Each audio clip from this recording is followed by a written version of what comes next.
হরিণঘাটায় রাস্তা অবরোধ করে প্রতিবাদ, টায়ার জ্বালিয়ে বিক্ষোভ। বিদ্যালয়ের জমি ব্যক্তিগত নামের রেকর্ড, তারই প্রতিবাদে বিক্ষোভ। অবিলম্বে ফেরাতে হবে বিদ্যালয়ের জমি।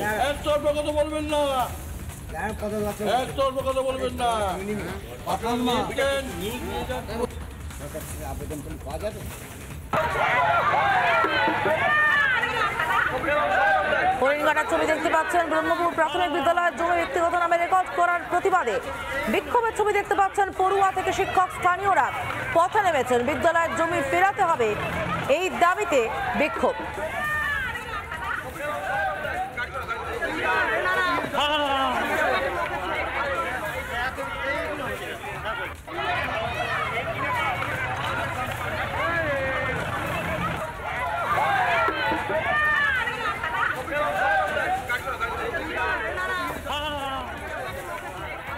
স্কুলে যে আপনাদের জমিটা ছিল, ওটা কাদের জমি ছিল?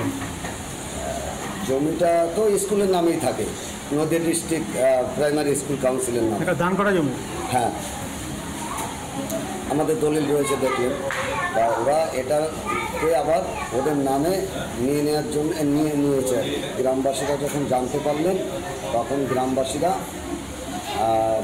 ওখানে আন্দোলন শুরু করলেন যে আমাদের এই জমি ফিরিয়ে দিতে হবে, স্কুলের নামের জমি স্কুলের দখলে রাখতে হবে এবং আমাদের এখানেই পঠন পাঠন শুরু করতে হবে। এইসব নিয়ে ঝামেলা চলছে। সভাপতি এসেছিলেন, পঞ্চায়েত সমিতির সভাপতি, উনিও বলে গেলেন, কিছুক্ষণ আগে এসেছিলেন যে যত তাড়াতাড়ি সম্ভব আমরা একটা সুরাহার ব্যবস্থা করছি এবং আপনাদের ওখানে ফিরিয়ে নেওয়ার ব্যবস্থা করছি। স্কুলটা 2 বছর ধরে বন্ধ আছে। আচ্ছা, ওরা রেকর্ড করে নিয়েছে নামে। কারা? পাশের বাড়ি সাইবুদ্দিনরা। 2 বছর ধরে বন্ধ আছে। স্কুলের মাস্টার এখানে আসে, মাস্টারকে চিঠি আসে, চিঠিতে গ্রামের লোককে ডাকাই, প্যারেন্টসকে ডাকিয়েছি। ডেকানোর পরে বলেছে স্কুলটা থেকে জল পড়ছে, তা আমরা 6 মাসের জন্য স্কুলটাকে আমরা ভবানীপুরে ট্রান্সফার করে নিয়ে যাচ্ছি। কারা বলেছে এটা? মাস্টারমশাই বলেছে। এবার মাস্টারমশাই সবাই রায় দলে স্কুলে যদি ভেঙে পড়ে বাচ্চাদের ক্ষতি হবে, ঠিক আছে আপনি নিন, বলে তার মধ্যে মেরামত করা হয়ে যাবে। 6 মাসের কথা শুনে 2 বছর হয়ে গেছে, স্কুলটা চালু হয় না। পরে দেখা গেল এই জায়গাটা স্কুলটা দেখা যায় পুরো রেকর্ড ওরা করে নিয়েছে ওদের নামে। আমাদের একটা কথা, স্কুলটা চালু করো।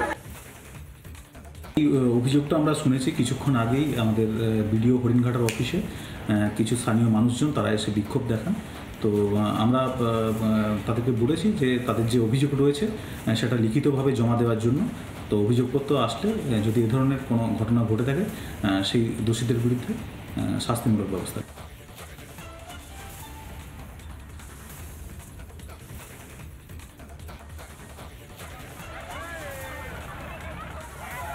আমি অবাক, এটা কী করে হলো? রেকর্ডিং সেকশনটা হচ্ছে, রেকর্ড কোনটা হবে সেটা ভূমি দপ্তরের কাজ। আমার মনে হয় এই রেকর্ডটা করার আগে একটা এনকোয়ারি করে নেওয়া উচিত ছিল যে ওই জায়গাটার অবস্থাটা কী রয়েছে।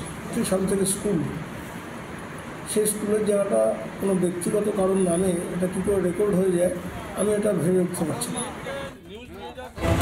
নানা ধরনের কন্টেন্ট দেখার জন্য লাইক করুন, শেয়ার করুন আমাদের ফেসবুক পেজ, সাবস্ক্রাইব করুন আমাদের ইউটিউব চ্যানেল।